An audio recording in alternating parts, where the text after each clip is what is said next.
Sir, आज आपण ठाणे जिल्ह्यातील कातकरी समाजाचे जे रहिवासी आहेत त्यांच्या प्रश्नांबाबत बैठक घेतो आहोत.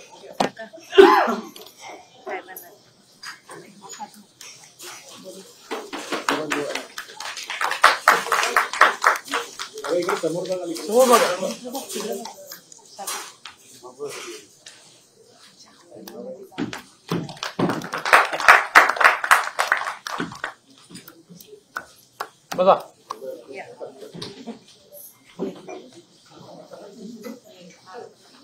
सर, या बैठकीचं स्वरूप असं असेल. सुरुवातीला माननीय श्री विवेकजी पंडित एक 5-7 मिनिटांमध्ये याची पार्श्वभूमी समजावून टाकली. त्यानंतर या ठिकाणी कातकरी समाजाचे जे नागरिक आहेत त्यांच्यापैकी 2 किंवा 3 यांचं अनुभव कथन असेल. त्यानंतर सर, आपण प्रातिनिधिक स्वरूपात त्यांना त्यांच्या ज्या जमिनीचे जे हक्क आहेत त्याचं वाटप आपल्या हस्ते ठेवलेलं आहे. नंतर प्रशासकीय यंत्रणांची कशा पद्धतीने कार्यपद्धती अपेक्षित आहे यावर माननीय श्री पंडितजी या ठिकाणी मुद्दे मांडतील आणि सर शेवटी आपलं मार्गदर्शन असेल. मी माननीय श्री विवेकजी पंडित यांना विनंती करतो की त्यांनी या विषयाची पार्श्वभूमी थोडक्यात विशेष करावी.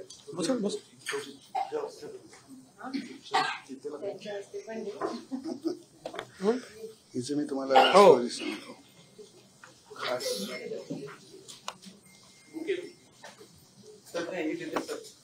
नाही खुर्ची नको.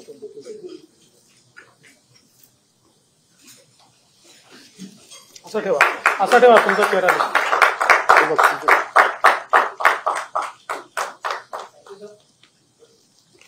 बसा.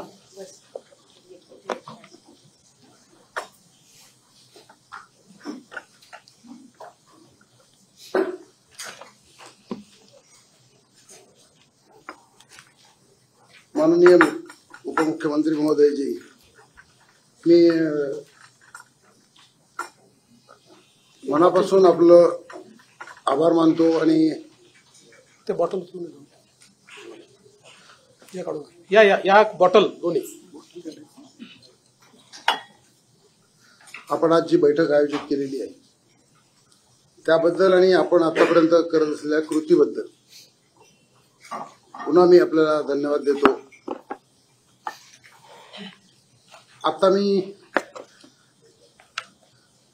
आपण अनेक कार्यक्रमामध्ये तोच बुके पुन्हा वापरतो. आज मी पुन्हा तोच बुके जाणीवपूर्वक पुन्हा वापरला कारण ज्या भीमाबाईच्या हस्ते आपण तो पुन्हा बुके आपल्याला मिळावा आणि आपले आभार मानावेत अशी माझी इच्छा होती. त्यात महत्वाचं असं की या विशेषतः अमृत काळामध्ये संविधानाच्या सह्याद्री गेस्ट हाऊस मध्ये हाताजीने आपल्याला बुके दिला त्या महिलेवर अनन्वित अत्याचार झालेले आणि आज आपण तिला सह्याद्रीमध्ये बोलावून मला असं वाटतं की भारताच्या आम्ही लोक हा जो शब्द आहे त्याला खूप मोठा अर्थ आज प्राप्त करून दिलेला आहे. 1978 साली म्हणजे जवळपास 46 वर्षापूर्वी शासनानं चांगल्या उद्देशानं ज्यांना जमिनी दिल्या आणि विविध कारणांमुळे आपल्याकडे वेळेची कमतरता असल्यामुळे मी त्या खोलात जात नाही, परंतु विविध कारणांच्यामुळे त्या जमिनी त्यांच्या ताब्यात राहू शकल्या नाहीत आणि ते जमिनीचे मालक असून मुंबईच्या जवळच्या मुंबई नाशिक महामार्गातून पुढे येऊन केवळ 5 मिनिटाच्या अंतर म्हणजे 2 किलोमीटरवर त्यांचं गाव आहे आणि या जमिनी आहेत. आज अक्षरशः भुके कंगाल आहेत. म्हणजे कोट्यवधीचा मालक आपल्या समोर बसलेले जे आहेत हे 17 कुटुंब आज इथे आहेत. 23 कुटुंबांना ही जमिनी दिल्या. मी त्याच्याबद्दल काय झालं हे मी लिहिलेलं आहे, मी त्या खोलात जात नाही, पण मला खास आभार आपले मानायचे की आपण मुख्यमंत्री असताना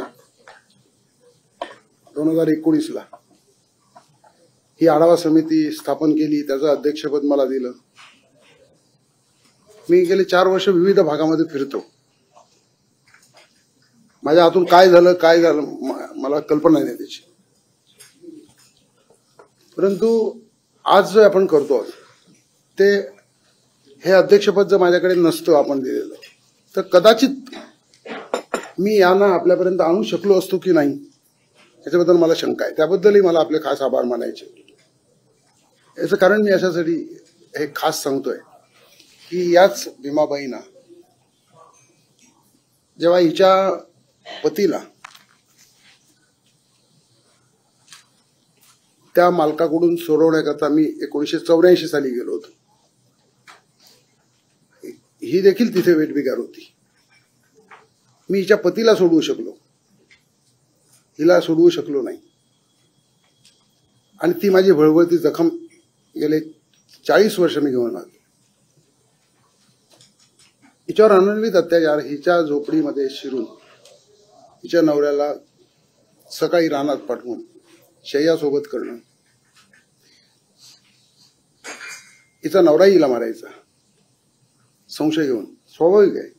आणि तिच्या नवऱ्याचं लग्न लावून दुसऱ्या गावात त्याला पाठवून दिलं. या जमिनी आहेत हे 84ला मलाही कळलं नाही. आजपर्यंत मला माहित नव्हतं. मी महसूल आयुक्तांकडे जी आढावा बैठक घेतली त्यावेळेला एक सूचना केली होती, कारण माझ्याकडे कानावर यायचा की शासनानं दिलेल्या जमिनी या त्यांच्या ताब्यामध्ये नाही आहेत. तर एकेकाकडे जाऊन कुठे चौकशी करणार म्हणून मी चावडी वाचनाची सूचना केली होती. आणि म्हणून भिवंडीला आपण एक नमुना चावडी वाचन करावं म्हणून मी गेलो. आणि त्यावेळेला हे सर्व प्रकार उघडकीला आले. मी सर्व लोकांना गावच्या बोलावलं. या निमित्तानं मला सांगायचं की आपण अशा पद्धतीचं चावडी वाचनाचे राज्यामध्ये आदेश द्यावे की असं चावडी वाचन करून म्हणजे मग कुणाच्या जरी तो स्वतः एकेका कुटुंबाकडे जाणं आपल्याला शक्य नाही आणि कुणी सांगणारही नाही. ह्या चावडी वाचनामुळे मी ज्या वेळेला ते फेरफार वाचायला लागलो, तहसीलदार होते, सर्कल मंडल अधिकारी होते, पोलीस अधिकारी होते त्यांच्यासमोर, तेव्हा ही धक्कादायक माहिती समोर आली. आणि ज्या पद्धतीने या जमिनी घेतल्या गेल्या, अक्षरशः 200 रुपये 300 रुपये आठवड्याला चिकन थोडंसं आणून द्यायचं, थोडीफार दारूला पैसे द्यायचे, या पद्धतीने माझ्या बाजूला बसलेले जाणे अजय आहेत यांची जमीन अशा पद्धतीने गेली. त्यांना माहिती नाही कुठे जमीन आहे, माहिती नाही. तो कोणीतरी मालक आला. त्या जाण्यांचा अंकुश नावाचा मुलगा, त्याची बायको कॅन्सरने आजारी आहे. पडग्याहून घोटीला हॉस्पिटलमध्ये जायला 600 रुपये लागतात नवरा बायकोला. ते ट्रकने जातात आणि ते सुद्धा उदारवसांवर करून त्यांना जावं लागतं. ही त्याची आज परिस्थिती आहे. याच्या नावाने 4 एकर जागा आहे. या बाईच्या नावाने 4 एकर जागा आहे. अशी ही कुटुंब आहेत. मी 23 कुटुंबांपैकी 6 कुटुंब माझ्या संपर्कात आली नाहीत. 17 आली आणि जी आली ती आपणासमोर आज हजर केलेली आहे. मी आदिवासींना किंवा कातकरी असतील कोणी असतील त्यांना मानसिक गुलामीतून सोडवण्याचा प्रयत्न गेले अनेक वर्ष करत.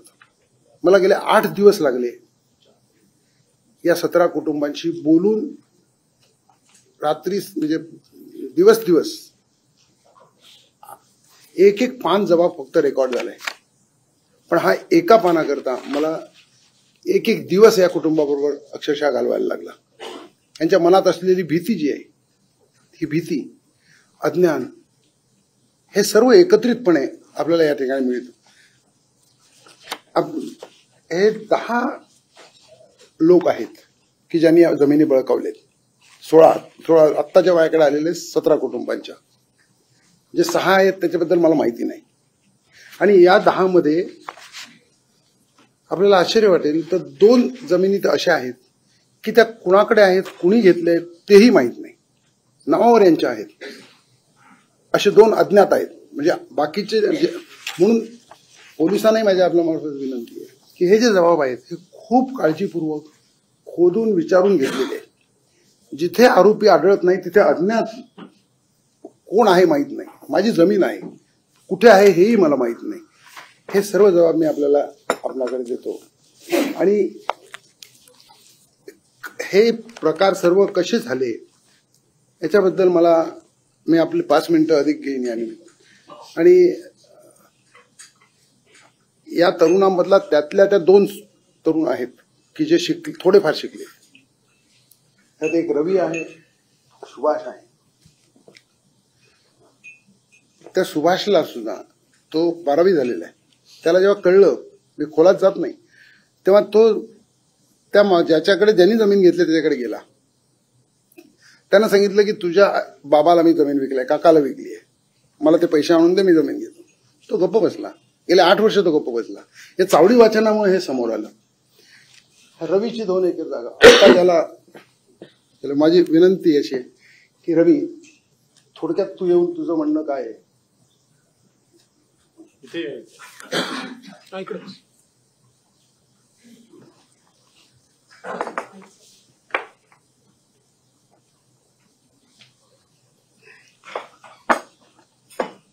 साहेब, तुम्हाला नमस्कार करत आहोत.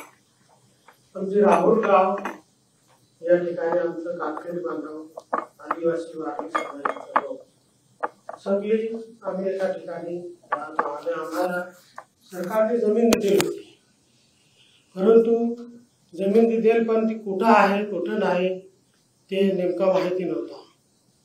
अशा परिस्थितीत असताना काही सावकार लोक आलं, तुमच्या जमिनी आहात, तुमचं सातबारा आहात असं लोकांना सांगायला लागलं. तुमच्या जमिनी आहेत तर मग त्या आम्हाला द्या.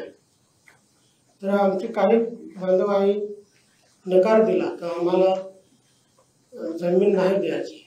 तुमच्या जमिनी कुठं आहात ते आम्हाला माहीत आहे, हे पैसे घ्या आणि तुमच्या जमिनी आम्हाला द्या असं सांगितलं. काही कारणं तर आम्ही नाही जमीन देत, तर त्यांना फार बाई माणसानं मारला, पुरुषानं मारला. नाही जमीन देत तर त्यांना उचलून नेत त्यांना फार मारत तिकडं. मग आमचे लोक घाबरायच आहेत. तर मग ती काय करते? शेवटी अशा करून सावकार लोक आमच्या जमिनी हडप केल्या आहे.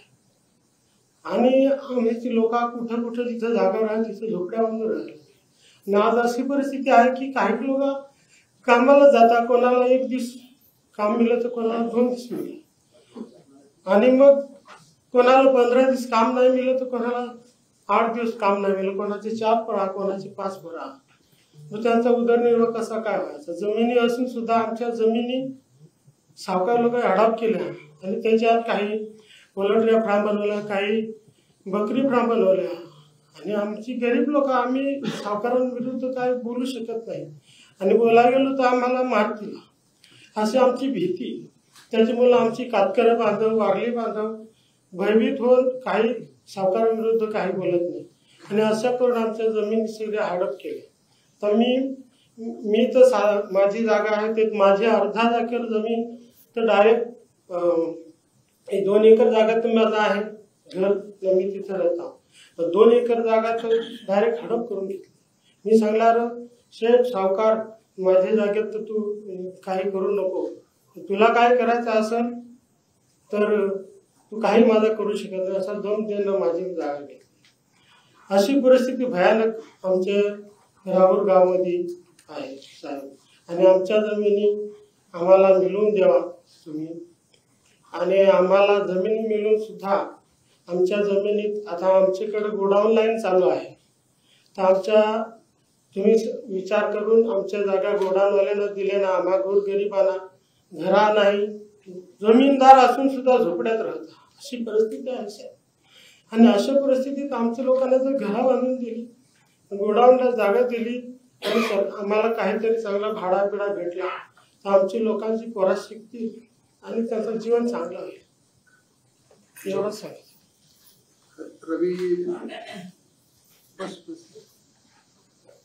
रवी त्याला हद्दपार केलं. 8 फेब्रुवारीला तो पोलीस स्टेशनच्या हद्दीमध्येच तरी पुन्हा गुन्हा केला.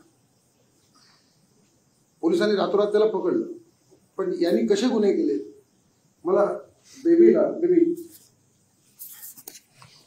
बेबी आपल्याला हा अनुभव आपला बेबी सांगेल. माईक चालू करून देतो. बसा बसा बसून सांग. माईक जवळ करून द्या.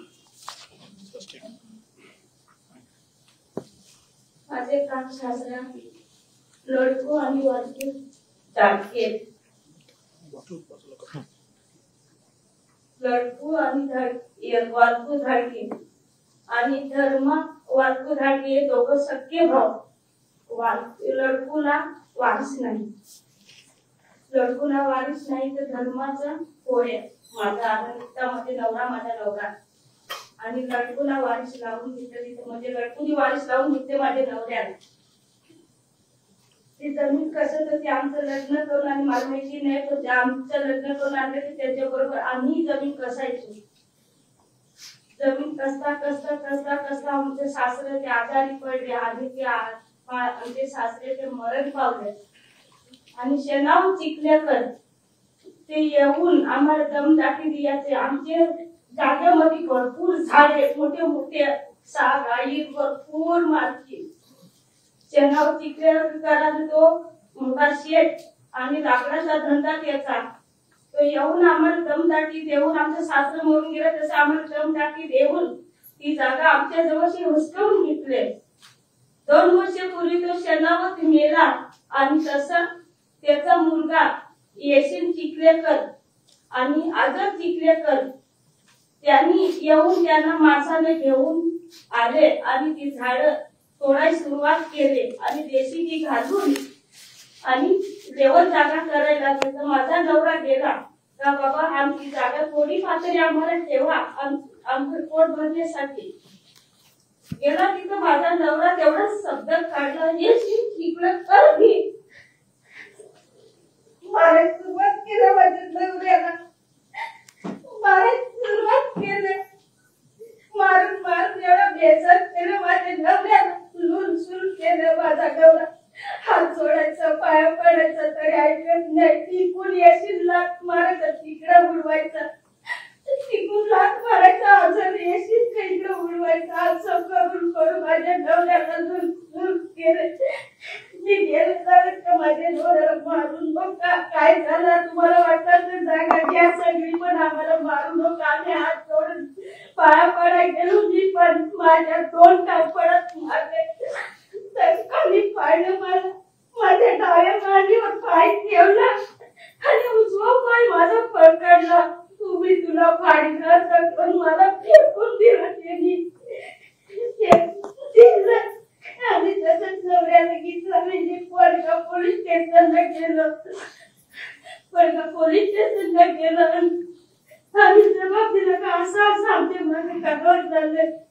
पोलीस होता तिथं आमच्या असं सगळं कसं लिहून घेतलं आणि आमचे सही आमचे घेतलं. आम्हाला काय माहिती काय लिहिलं ना काय केलं आणि अनाडी मास्तर आमच्या जवळ परत कागद दिला आम्हाला घरी पाठवलं. जा बोलतं निघून ते मी संध्याकाळी गाडी पाठवते.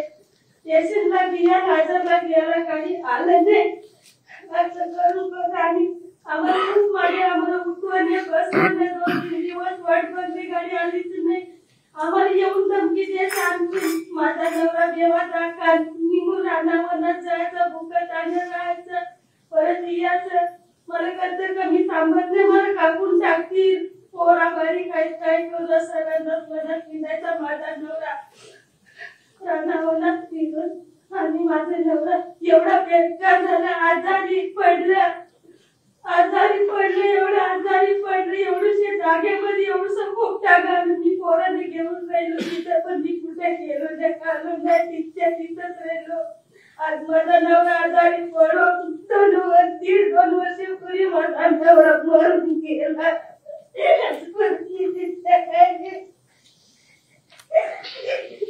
आजपर्यंत लोकांच्या आम्हाला त्या भावाने आम्हाला सांगितलं की काही आहे का तुम्ही संघटनेमध्ये सहभागी व्हा आणि संघटनेमध्ये सहभागी झालो. आजपर्यंत आम्हाला तिथे भाऊ घेऊन झाले आम्हाला हिंमत ताकद हिंमत आली. आजपर्यंत आम्हाला हिंमत आली. आज आम्ही इथून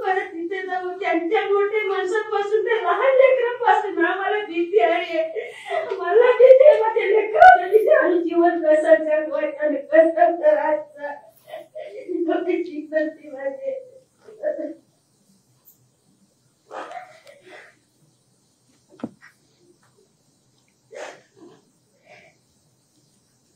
बेबीच्या कहाणीसारख्या गेले 8 दिवस मी ह्या कहाण्या ऐकतोय. म्हणजे आता जो यासीन चिखलकर आरोपी आहे आणि फरारी आहे, त्याच्या वडिलांपासून हे अत्याचार सुरू आहेत आणि हे मी पाहिलेले आहेत. परवाची गोष्ट आहे, 8 तारखेला संतोष सांग काय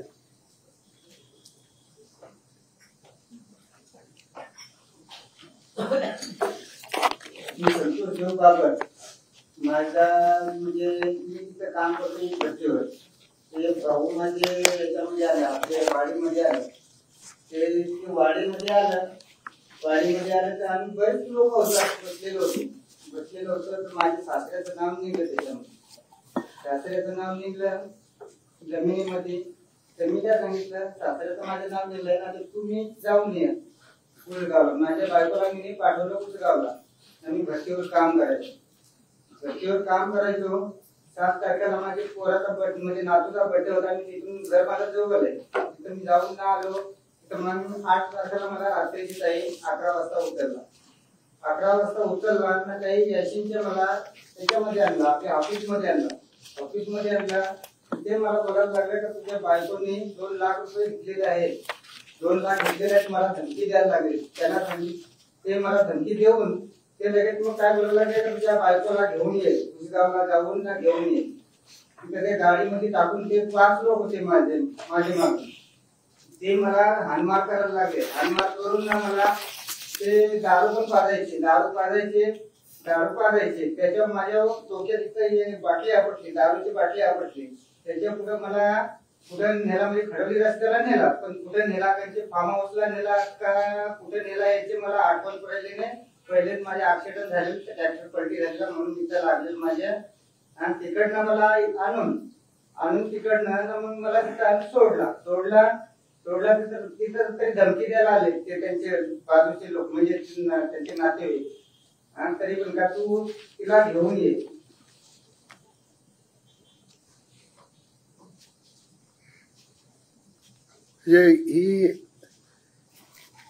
ह्या केवळ काही आपल्या समोर आहेत. या प्रत्येकाची कहाणी अशीच थोड्याफार फरकानं वेगळी आहे. मी आपल्याला FIR दिलं, त्यानंतर त्याचं हद्दपारीच्या बद्दलही आहे. माझी विनंती आपल्याला या निमित्तानं आहे, आपण फक्त या प्रकरणाबद्दल बोलताना मी 2 गोष्टी ज्या राज्याच्या पातळीवर ताबडतोबीने होणं आवश्यक आहे असं वाटतं. ते एकतर चावडी वाचन करून आदिवासींच्या जमिनी अशा कुठे गेल्या असतील त्या शोधून काढून, आता आपण सर्वांनी ऐकलं, एक महसूल विभाग, पोलीस, कुणाला व्यक्तीचा दोष देण्याचा भाग नाही, परंतु आपण व्यवस्था म्हणून पराभूत आहोत. आता या अमृत काळामध्ये आपल्याला हे बदलावं लागेल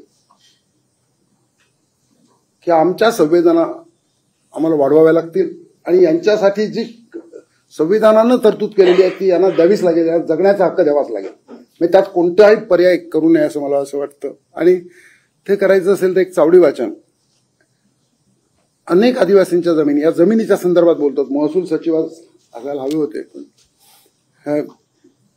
आपल्याकडे अनेक, विशेषतः तलासरीमध्ये मोठ्या प्रमाणामध्ये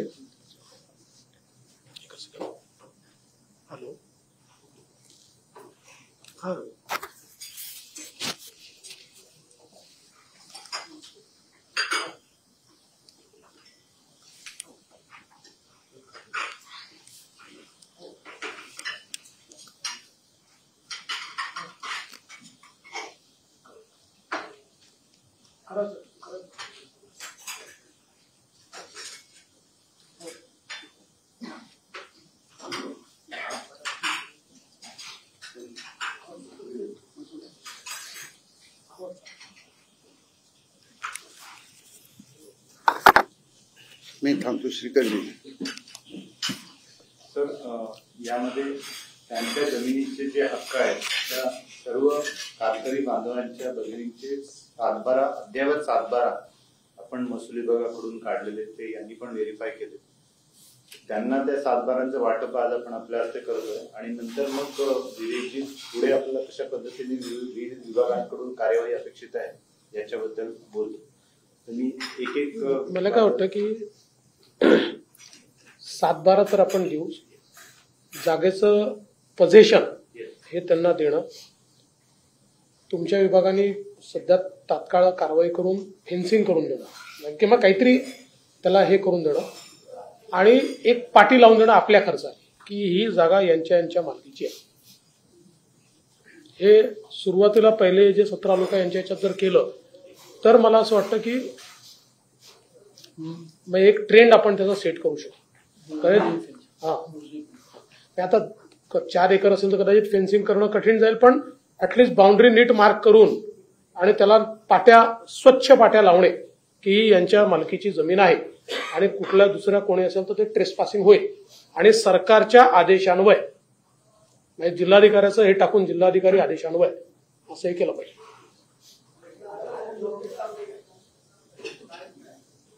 सर 7/12 आपल्या हस्ते वाटप तर मी नाव वाचून दाखवतो. गोपाळ रामा वाघ.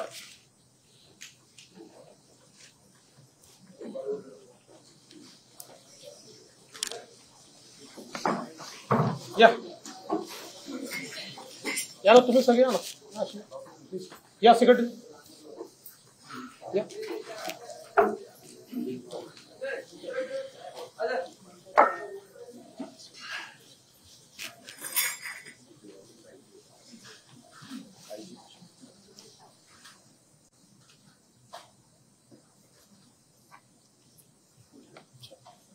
अंकुश जान्या दोडी.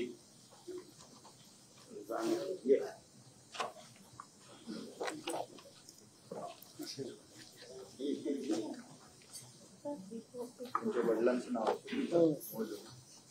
जान्या वाटलं. ठीक आहे.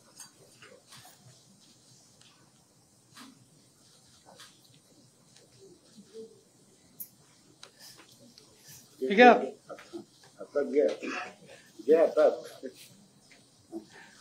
दशरथ उद्या खाले.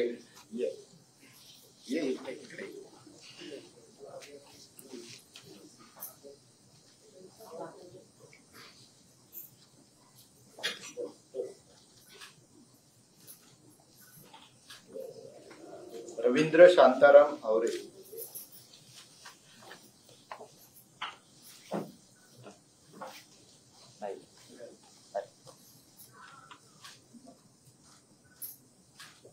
अनंता धर्मा धाडगे. बेबी अनंता धाडगे.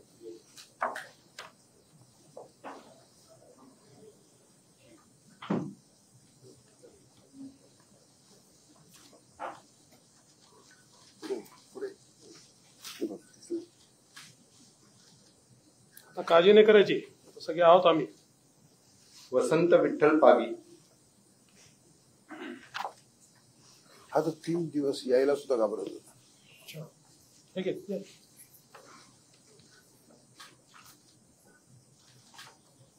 विमल मारुती तुंबडे.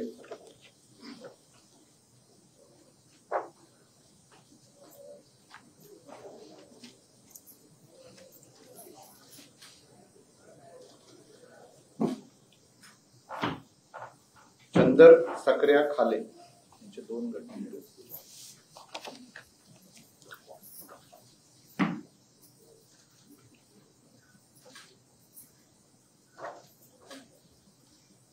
सुभाष हाल्या दोडी. 8 एकरचा अच्छा. 2 प्लॉट आहे. काकाचंही त्याच्याकडे, काका व्यवहार.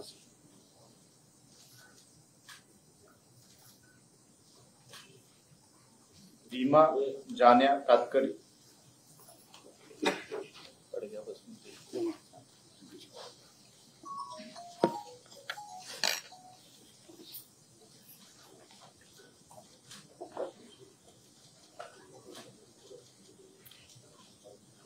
सकू संतोष बाबर.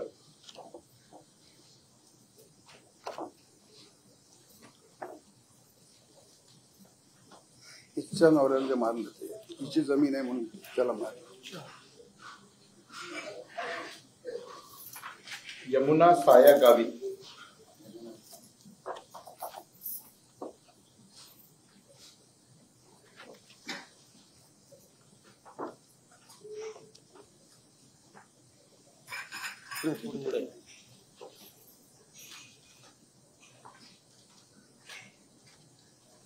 मालती मंगळ जाधव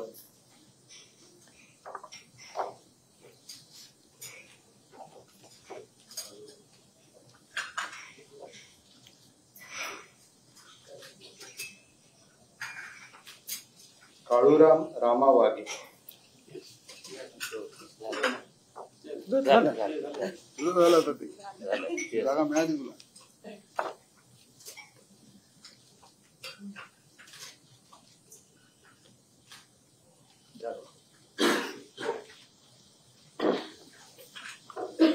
मान्य श्री विवेकजी पंडित यांना विनंती करतो की विविध महसुली अधिकारी आपल्याकडे आज महसूल, पोलीस आणि वन खाते याचे डिव्हिजनल लेवल, डिस्ट्रिक्ट लेवल, सब डिव्हिजनल लेवल आणि तालुका लेवल चारही पातळीचे अधिकारी आपण बोलवले. त्यांना काही त्यांच्यासाठी विनंतीवजा सूचना करायच्या आहेत.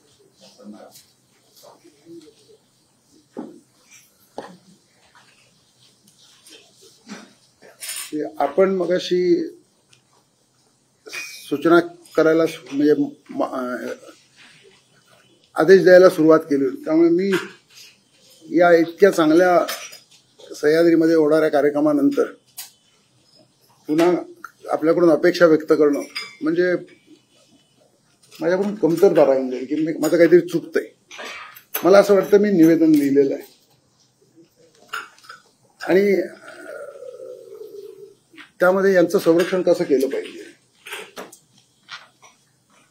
गृह विभागाने काय केलं पाहिजे, हे आपापल्या आयजीनच्या लेवलवर आपण केलं तर पुरेसं आहे. मला असं वाटतं की मी काही अपेक्षा आपणाकडून व्यक्त करू नये. आपली इच्छा हीच पुरेशी आहे आणि ती प्रशासनाने लक्षात घ्यावी की आपण ती जाहीरपणे व्यक्त केलेली जी इच्छा आहे ती अंमलात आणावी. या पलीकडे माझं काहीच म्हणणं नाही. वन विभागाबद्दल सुद्धा मी तेच सांगेन की आहे माझ्याकडे खूप तपशीलवार माहिती आहे, पण ती या चांगल्या कार्यक्रमानंतर मी सांगावं. आणि वन विभाग कसा आरएफओचं ऑफिस 100 तलाव आहेत, माझी विनंती फक्त एवढीच आहे, 100 तलाव आहेत आणि आरएफओचं ऑफिस 10 मिनिटावर आहे. आमचा वन विभाग आदिवासींनी झोपडं बांधलं की तोडायला जातं. वन अधिकारचं म्हटलं की 100 प्रश्न आम्ही उपस्थित करतो आणि इतके तलाव वन विभागात असून आम्ही काही, मी आढावा समिती अध्यक्ष म्हणून 3 वर्षापूर्वी दौरा केला होता. मला मंगूर मासे, त्यात केवळ मंगूर माशाबद्दल तक्रारी होत्या म्हणून, आणि त्यात लक्षात आलं होतं की वन विभागाच्या जमिनी आहेत. मी त्यावेळेला वन विभागाला म्हटलं तर समजा वन अधिकार कायद्याखाली आदिवासींना दिले असतील आणि त्याचा भंग केला असेल तर काढून घ्या जमिनी. त्या ठिकाणी कुंभेरी नदी वाहते, पूर्ण प्रदूषित झाली आहे या तलावांच्यामुळे. की चांगली नदी, भातसा नदीचं पाणी येतं, पूर्ण प्रदूषित झाली आहे. 100 तलाव आपण नेटवर आत्ता जर सुद्धा राहून गावात गेला तर आपल्याला दिसून येईल. आपण वन विभागाला सक्त सूचना द्या की वन अधिकार कायद्याखाली मिळालेल्या जमिनी जर लोकांनी स्वखुशीने दिल्या असतील तर मी तुम्हाला सांगतो काढून घ्या. संदेश जाऊ द्या की जंगल तुम्हाला कशण्याकरता दिल्या. अशा मग जर फसवणूक होऊन झालं असेल तर आपली गोष्ट वेगळी आहे, पण जर स्वखुशीने कोणी म्हणत असेल की मी तलाव खोदायला दिले त्यासाठी हे दिलेले नाही आणि वन विभाग गप्प कसं बसतो हा प्रश्न आहे. त्यामुळे वन विभागाला कशा पद्धतीने सूचना द्यायच्या आणि कसे रिपोर्टिंग त्यांनी आपल्याला करायचं त्याबद्दल आपण आदेश करा. मी बाकी तपशील लिहिलाय म्हणून इतक्या चांगल्या कार्यक्रमानंतर आणि मी आपल्याकडून काही अपेक्षा व्यक्त करणं माझा म्हणजे मी काही आपण खूप द्यायला तयार आहात आणि छोटं मागतो असं होईल. त्यामुळे यांचं जे आपलं कर्तव्य आहे ते आपण करतात. प्रशासनानं ती आपली इच्छा व्यक्त लक्षात घ्यावी आणि पावलं उचलावी. पलीकडे मला हे जरी मी लिहिलेलं असलं तरी मला यातलं काही सांगावं असं वाटत नाही. मी ते दिलेलं आहे आणि मी पुन्हा एकदा आपले मनापासून मी 1-2 वाक्य बोलू ना, म्हणजे मला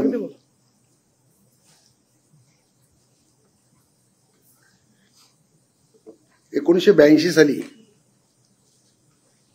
मी वेठबिगार सोडवायला सुरुवात केली पहिल्यांदा. माझ्या मामाकडेच होते. वेठबिगार कायद्याचा अंमल होत नव्हता. महाराष्ट्रात औषधालाही वेठबिगार नाही तसा दावा होता आपला. त्यामुळे मी त्या तपशिलात जात नाही. पण त्यावेळेस आम्ही एक मोर्चा काढला विधानसभेवर. 130 लोकांचा मोर्चा होता. आम्हाला अटक केली. सदानंद वर्दे आणि प्राध्यापक वसंत बापट हे आम्हाला भेटायला आले. ते त्यावेळेला आधी शिक्षण मंत्री होते, त्यावेळेला विधान परिषदेत होते. आणि ते आम्हाला त्यावेळेच्या मुख्यमंत्र्यांकडे घेऊन गेले. मुख्यमंत्री होते वसंतदादा पाटील. मला हे आज सांगावं यासाठी वाटतंय की आपलं कौतुक करायला माझ्याकडे शब्द नाहीत. मी एवढंच सांगेन की वसंतदादांनी त्यावेळेला जी भूमिका घेतली, कोणत्या पक्षाचे मालक आहेत हे पाहिलं नाही. आमच्यावर हल्ले होत होते, माझ्यावर, माझ्या पत्नीवर. आम्हाला नक्षलवादी ठरवायचा प्रयत्न झाला. वसंतदादांनी त्यावेळेला 1-3ची पार्टी, 1 हेड कॉन्स्टेबल आणि 3 कॉन्स्टेबल असे आमच्या संरक्षणाला दिले. आणि त्यांनी आदेश दिले की जर जमिनी घेतल्या असतील मालकांनी तर पिकासह परत द्या. कुठल्या मालक कोणत्या पक्षाचा आहे त्यांनी पाहिला नाही. मला आपल्यामध्ये वसंतदादा दिसतात 3 गोष्टीसाठी. कुपोषणाचं, बालमृत्यूचं मूळ कुपोषणात आहे, भुकेत आहे, हे कुणीही मान्य केलं नव्हतं. आपण ते जव्हारला येऊन केलं. डाग आहे मान्य केला तर पुसला जातो. तो डाग आम्ही मान्यच करायचा नाही, आपण तो एक केला. वेठबिगारीच्या प्रश्नावर आपण भूमिका कठोर घेतली, ती पाहिली आम्ही सर्वांनी. अधिकारी होते. वेठबिगारी आहे हे मान्य करणं आणि ती पुसण्याकरता, तो कलंक पुसण्याकरता सर्व प्रयत्न करणं हे आपण केलं. आणि आज या जमिनींच्या बद्दल आपण केलं. मी आपल्याला उदंड आयुष्य मिळावं याशिवाय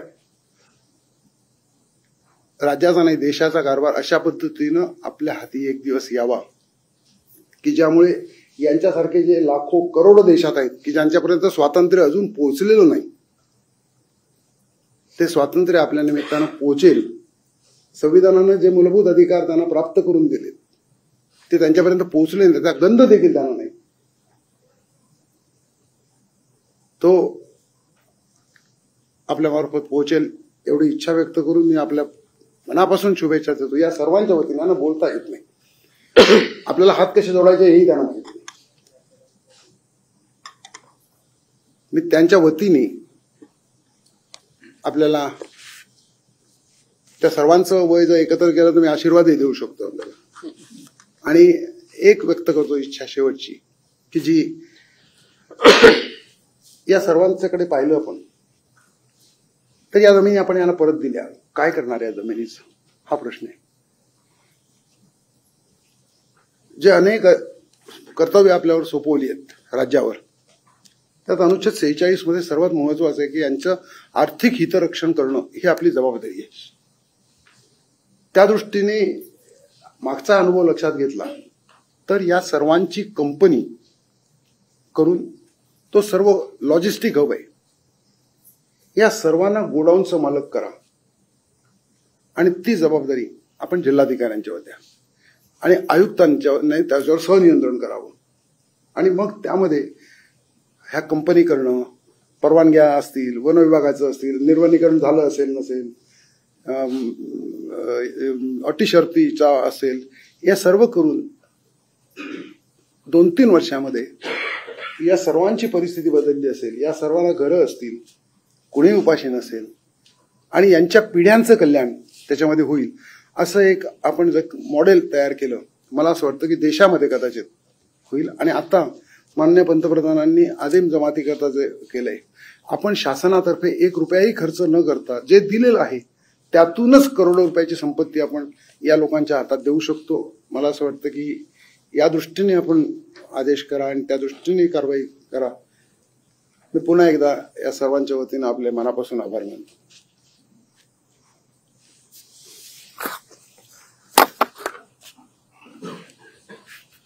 सन्माननीय विवेक पंडितजी, या ठिकाणी उपस्थित सर्व ज्येष्ठ अधिकारी आणि उपस्थित सर्व आमचे कातकरी भगिनी आणि बंधू, आज मला असं वाटतं की खूप महत्वाचा दिवस आहे. आणि जसं विवेक भाऊंनी सांगितलं की अमृत काळामधला हा एक अतिशय महत्वाचा क्षण आहे की संविधानाने दिलेले हक्क आणि अधिकार जे मिळाले असताना काही लोकांनी हिरावून घेतले आणि हे आपले हक्क आहेत याची जाणीवच ठेवली नाही. अशा प्रकारच्या आमच्या या कातकरी समाज बंधू भगिनींना एक प्रकारे त्या गुलामीच्या वागणुकीतून मुक्त करण्याचा हा कार्यक्रम या ठिकाणी आपण घेतलाय. खरं म्हणजे मी असं म्हणेन की याचं 100% श्रेय हे विवेक भाऊंचंच आहे की त्यांनी त्या ठिकाणी या सगळ्या गोष्टी शोधून काढल्यात. त्याकरता एक संघर्ष उभारला, गेले अनेक वर्ष तो करतायत आणि त्यातून जे त्यांचं आहे ते त्यांना आज आपण परत करतो. मी आपल्या सर्व अधिकाऱ्यांचं देखील मनापासून अभिनंदन करेन. जिल्हाधिकारी आहेत, विभागीय आयुक्त आहेत, IG आहेत, SP आहेत आणि विविध विभागांचे देखील सर्व क्षेत्रीय अधिकारी आहेत की या संपूर्ण विषयामध्ये आपण देखील त्या स्तरावर लक्ष घातलं. आमचे आदिवासी विकास विभागाचे सचिव या ठिकाणी आहेत, कमिशनर आहेत. सगळ्यांनी लक्ष घातल्यामुळेच मला असं वाटतं की आपण हे करू शकलो. पण आपल्याला हे लक्षात घ्यावं लागेल की ज्याला आपण इंग्रजीत टिप ऑफ द आईसबर्ग म्हणतो तेवढीच आपण आता मोकळी करू शकलो आहोत. आणि जसं विवेक भाऊ म्हणाले, वेगवेगळ्या जिल्ह्यांमध्ये आणि पालघर जिल्ह्यामध्ये, ठाणे जिल्ह्यामध्ये देखील आणि रायगड जिल्ह्यामध्ये देखील आजही अशा प्रकारचे अनेक कुटुंब आपल्याला सापडतील की ज्यांना बेडबेगारीत नेण्यात आलेलं आहे, ज्यांच्या जमिनी जे काही मिळाले होते, हक्क मिळाले होते, त्या जमिनी घेऊन टाकलेल्या आहेत. त्यामुळे त्यांना सगळ्यांना मोकळं करणं ही आपली जबाबदारी आहे. त्यामुळे या चावडी वाचनाच्या संदर्भात मला असं वाटतं की आदिवासी विकास विभागाने आपण जिथे जिथे वनपट्टे दिलेले आहेत त्या ठिकाणी त्याची काय परिस्थिती आहे, वाटल्यास आपल्याला समजा त्याचं एक कॉन्करंट ऑडिट करून घेता आलं की ते किती त्यांच्याजवळ आहेत, कोणी शेती करताय का, कोण काय करताय, कोणाच्या याच्यावर अतिक्रमण झालं आहे, कोणाचे पट्टे निघून गेले आहेत. तर मला असं वाटतं की त्यातनं आपल्याला सद्यस्थिती लक्षात येईल. अन्यथा आम्ही 5 लाख पट्टे दिले, आम्ही 7 लाख पट्टे दिले, आपल्याला बरं वाटतं की आपण 7 लाख कुटुंबांना मदत केली आहे, पण ती कागदावर राहते आणि कोणीतरी तिसराच माणूस दमदाटी करून त्या सगळ्या जमिनी घेऊन जातो आणि आपला गरीब आदिवासी हा तसाच भुकेला आणि बेघर त्या ठिकाणी राहताना आपल्याला पाहायला मिळतो. मला असं वाटतं की ही फार चांगली सूचना दिली आहे. त्यामुळे त्या संदर्भात एक आपण व्यवस्था उभी करून एक योग्य अशा प्रकारचा GR त्या ठिकाणी निर्गमित करू आणि त्या कामामध्ये मग पुढे समजा जमिनी अशा प्रकारे बळकावलेल्या आढळल्या तर ते सोडवण्याची आपली नीती काय असेल किंवा कार्यपद्धती काय असेल या संदर्भातही मला असं वाटतं की महसूल विभागाशी बोलून महसूल विभाग आणि पोलीस विभाग आणि वन विभाग अशा या तिन्ही विभागांचं कॉर्डिनेशन करून एक आपण त्याचा GR काढला पाहिजे की अशा प्रकारच्या जर जमिनी आढळल्या तर त्या संदर्भात त्याची नीट कार्यपद्धती त्याच्यामध्ये आपण विशेष रूपाने दिली पाहिजे. त्यासोबत आता हे जे प्रस्तुत प्रकरण आहे या प्रकरणामध्ये मला वाटतं एक आरोपी तर आपण अटक केलाय, पण काही आरोपी फरार देखील आहेत. त्यांना सरळ भाषेत सांगायचं तर त्यांना सरळ केलं पाहिजे आणि त्यांची दहशत ही पूर्णपणे संपवली पाहिजे. ती संपल्याशिवाय खातकही पुढे येणार नाहीत, कारण हा समाज जो आहे हा आदिम जमाती आहेत. अतिशय बुजरेपणा हा समाजामध्ये आपल्याला पाहायला मिळतो, त्यामुळे भीती असते आणि रिसोर्सेस काहीच नाही आहेत आणि समोरची माणसं ही गुंडागर्दी करणारी आहेत, त्यांच्याकडे रिसोर्सेस आहेत, त्यामुळे त्यांच्याशी मुकाबला करणं हे इम्पॉसिबल आहे.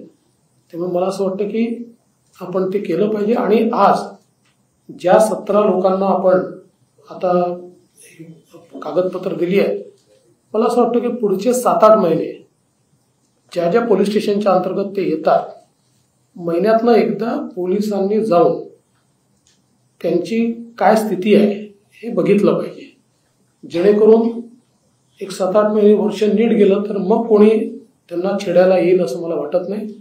तर त्या दृष्टीने म्हणजे नुसतं आपण कागदपत्र दिले इथपर्यंत सीमित नाही, तर आपण लक्ष ठेवून आहोत अशा प्रकारची व्यवस्था ही त्या ठिकाणी झाली पाहिजे. बाकी काही सूचना मी ऑलरेडी दिलेल्या आहेतच, त्या सूचनांप्रमाणे आपल्याला अंमलबजावणी करावी लागेल. जे काही निवेदन विवेक भवनने दिलेलं आहे हे निवेदन मी सविस्तरपणे त्या त्या खात्याला पाठवतो. कोणी कोणी काय करण्याच्या गोष्टी आहेत ते निश्चितपणे आपण करू. दुसरं एक पायलट प्रोजेक्ट म्हणून या जमिनीचं काय काय अलाउड युजर आहे, कारण शेवटी जुन्या वन जमिनी असतील तर त्याच्यावर काही युजरचे कदाचित निर्बंध असतील, तर ते काय काय अलाउड आहे आणि त्याच्या आधारावर आपल्याला लाईव्हलीहूड करता काय करता येईल असे जे काही ऑप्शन्स आहेत ते एकदा जर तपासून बघितले तर पंतप्रधानांची योजना आहे, आपल्याही आदिवासी विकास विभागाच्या योजना आहेत, योजनांचं कॉन्व्हर्जन्स करून एक पहिलं मॉडेल आपण जर उभं केलं की ज्यातनं नुसत्या जमिनी नाहीत तर त्या जमिनीतनं काही ना काही उत्पन्न हे त्या कुटुंबाला मिळत आहे, अशी जर परिस्थिती आपण तयार करू शकलो तर इतर कुटुंब स्वतःहून पुढे येतील आणि शेवटी कुठलंही जे काही दबाव तंत्र असतं हे एकदा तुटलं की मग इतर लोकही ते जुगारणं सुरू करतात. त्यामुळे मला असं वाटतं की आपली टेस्ट केस समजली पाहिजे आणि याच्यामध्ये जर आपण हे नीट करू शकलो तर पुढे आपल्याला या सगळ्या गोष्टीतनं बाहेर निघता येईल. कारण शेवटी ही देखील आपल्या सगळ्यांकरता एक शोकांतिक आहे की स्वातंत्र्याच्या 75 वर्षानंतर देखील आजही वेठबिगारीच्या केसेस महिन्यातनं 2दा-3दा तरी आपल्याला पाहायला मिळतात. आजही कुपोषणाच्या केसेस आपल्याला पाहायला मिळतात. याचं कारण हे शेवटी ज्या अपॉर्च्युनिटीज आहेत त्या योग्य प्रकारे न पोचल्यामुळे, गरिबीमुळे आणि मग त्यातनं तयार झालेलं अज्ञान, त्याच्यामुळे अशा सगळ्या गोष्टींमुळे या बाबी आपल्याला पाहायला मिळतात. म्हणून ही लढाई आपल्याला ही केवळ आर्थिक नाही तर सामाजिक, आर्थिक, शैक्षणिक सगळ्या प्रकारे आपल्याला ही लढाई या ठिकाणी लढावी लागेल आणि या समाजाच्या पाठीशी खंबीरपणे सरकार उभा आहे हे चित्र जर निर्माण झालं तर परिवर्तन देखील फास्ट करता येईल असं माझं मत आहे. मी त्या दृष्टीने जे आमच्या भगिनी आणि जे बांधव या ठिकाणी आले आहेत, खरं म्हणजे त्यांच्या ज्या काही कथा आहेत त्या देखील अतिशय व्यथित करणाऱ्या, द्रवित करणाऱ्या अशा कथा आहेत आणि 21व्या शतकातही अशा गोष्टींना सामोरं जावं लागतं. म्हणजे आपण जे काही युनायटेड नेशन्सनी म्हटलेलं आहे की गुलामगिरी नष्ट करणं, तर ही गुलामगिरीच आहे की जी आपल्याला नष्ट करायची आहे. म्हणजे आपण जे काही सस्टेनेबल डेव्हलपमेंट गोल्स आहेत ते पूर्ण करत असताना आपण अनेक वेळा टिकमार्क करतो की गोल नंबर 17 आमच्याकडे झालाय, पण हे खरं नाही. तर आपल्याला हे लक्षात येतं ही गुलामगिरी आपल्याला संपवावी लागेल आणि त्याकरता विवेक भवननी जी मेहनत घेतली आहे, जो पुढाकार घेतलाय, त्यांच्या संघटनेने जो पुढाकार घेतलाय मी त्याबद्दल त्यांचे मनापासून आभार मानतो. कारण शेवटी शासन प्रशासन आपलं काम करतं, पण समाजातनं कोणीतरी या सगळ्या गोष्टी शासनापर्यंत पोहोचवाव्या लागतात. याचं कारण मशिनरी ही एवढी स्टॅटिक असते की व्यक्तीला जी संवेदना असते ती मशिनरीला असू शकत नाही. पण व्यक्तीने ती संवेदना मशिनरीपर्यंत पोहोचवली तर मशिनरी ही संवेदनशीलतेने काम करू शकते. आणि मला असं वाटतं की सगळ्यात कठीण काम विवेक भाऊ तुम्ही अतिशय उत्तमपणे गेले 40 वर्ष करताय आणि यातल्या अनेक गोष्टी तर तुमच्यासोबत काम करतानाच मला अनुभवायला मिळाल्या, मला शिकायला मिळाल्या, ते प्रश्न मला समजले आणि म्हणूनच जे काही काम आपण करू शकलो हे तुमच्या अनुभवामुळे आणि तुम्ही जे काही इनपुट दिले त्यामुळेच आपण करू शकलो. मला याची कल्पना आहे की ही सुरुवात आहे, भविष्यात हे काम आपल्याला अजून करावं लागेल. त्यामुळे तुमचं काम हे असंच अविरत तुम्ही सुरू ठेवावं. ज्या ठिकाणी अडचणी येतील त्या ठिकाणी आम्ही सगळे आहोत. आपल्याला कुठल्याही परिस्थितीमध्ये आपल्या समाजाचा हा जो वंचित घटक आहे त्या घटकाला आपल्या विकासाच्या मुख्य धारेमध्ये आणणं ही आपली प्राथमिकताच असणार आहे आणि त्या दृष्टीने जे जे करावं लागेल ते सगळं आपण करू हा विश्वास मी तुम्हालाही देतो, आमच्या या सगळ्या भगिनींना बंधूंना सगळ्यांना देतो. आणि पुन्हा एकदा सर्व आपल्या अधिकाऱ्यांनी अतिशय वेगानं हे सगळं काम केलं त्याबद्दल त्यांचे देखील मनापासून मी आभार मानतो आणि माझं बोलणं संपवतो. धन्यवाद. जय हिंद, जय महाराष्ट्र. अध्यक्षतेखाली जी कमिटी करायची हो, लॉजिस्टिक हब म्हणून यांचं जे केलं हा फक्त ते बांधता येतं का बघावं लागेल, त्याच्यामध्ये बिल्डेबल आहे का, कारण ते जरा हे बिल्डेबल वगैरे आहे का जरा चेक करून घ्या. तर मग आपण जर असेल ना तर आपण यांनी म्हटलं असा एक पहिला प्रयोग करू शकतो लॉजिस्टिकचा. नवीन शर्त जुनी शर्त करणं वगैरे हे सगळं शक्य आहे. आणि एक गोष्ट अजून, तसं 1-2 लोकांचं वडिलांच्या नावाने आहे तर यांची नावं आता ऍड करून टाका ना, म्हणजे मग ते रेव्हेन्यू रेकॉर्ड्स अपडेट होत राहतात.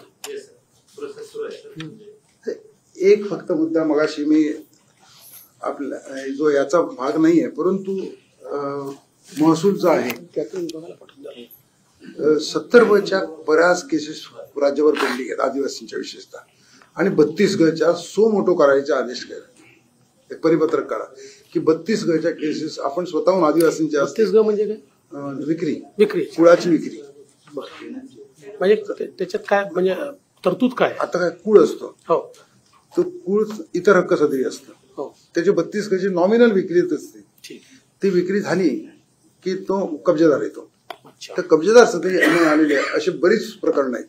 तर ती सोमोटो करायला पाहिजे म्हणजे तहसीलदार. त्याच कुळाला आपण ते देतो. त्याच कुळाला तो कुळ आहे, कब्जा आहे, सर्व आहे, ठीक. पण तो कब्जेदार नाही कारण ही प्रोसेस राहिली आहे फक्त. आणि तलासरीमध्ये मोठ्या प्रमाणामध्ये पारशी लोकांच्या जमिनी आहेत, त्याच्यावरती आदिवासी कुळ आहेत.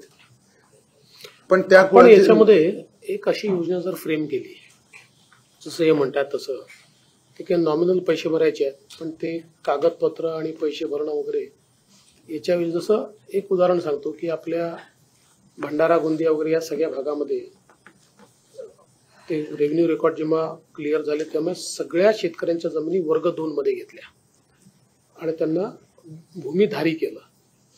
आपण 2018 मध्ये कायद्यात बदल केला आणि सगळ्या भूमिधारीला भूमिस्वामी करून त्यांना आपण वर्ग 1 मध्ये आणलं.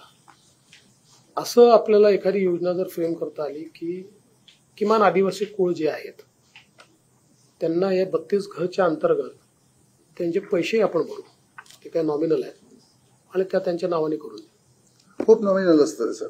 अशी एक योजनाच तयार केली म्हणजे सगळं सुमोठं आपणच करायचं. हा जो तलासरीचा मुद्दा जो मी सांगतोय तर आपल्याकडे कोकणामध्ये अशी कुळं होती खोतांच्याकडे की जी कुळं होती पण त्याचे काही पुरावे नव्हते आणि मग बेदखल कुळांचा आपण GR काढला आणि एक कट ऑफ डेट ठरवली की या तारखेला जर पोझिशन असेल तर ते कुळं झाली. तलासरीसाठी विशेषतः डहाणू तलासरीसाठी त्याच पद्धतीचा GR काढण्याची गरज आहे. म्हणजे शेकडो एकर जमिनी आहेत, आदिवासी कुळ आहेत पण पुरावे नाहीत. आणि आता हे जे आपलं ऑनलाईन सगळं पीक नोंदणी आलेली आहे त्यामुळे तर शक्यही नाही कारण जो मालक कब्जेदार आहे तोच पीक पाण्याचा करू शकतो, दुसरा कोणी करूही शकत नाही. तो एक मोठा ड्रॉबॅक काय याच्यामध्ये ऑनलाईन मध्ये. पण या संदर्भामध्ये जर आपण जसं कोकणासाठी केलं तसं डहाणू तलासरीसाठी जर केलं, फक्त डहाणू तलासरीमध्येच हा प्रॉब्लेम आहे, इतर ठिकाणी नाही. ठीक आहे, पुन्हा खूप धन्यवाद. FIR तुमच्याकडे घेऊन कुठली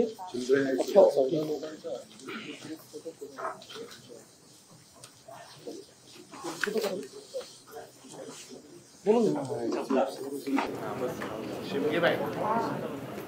ये भाऊ तुम्ही या ना. मावशी पुढे मावशी आहे इकडे तुम्ही पण या इकडे. काय काय बरं हो या. हा.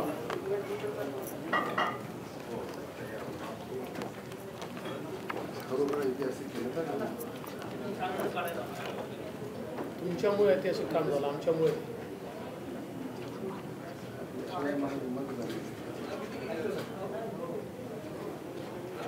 चला शुभेच्छा सगळ्यांना.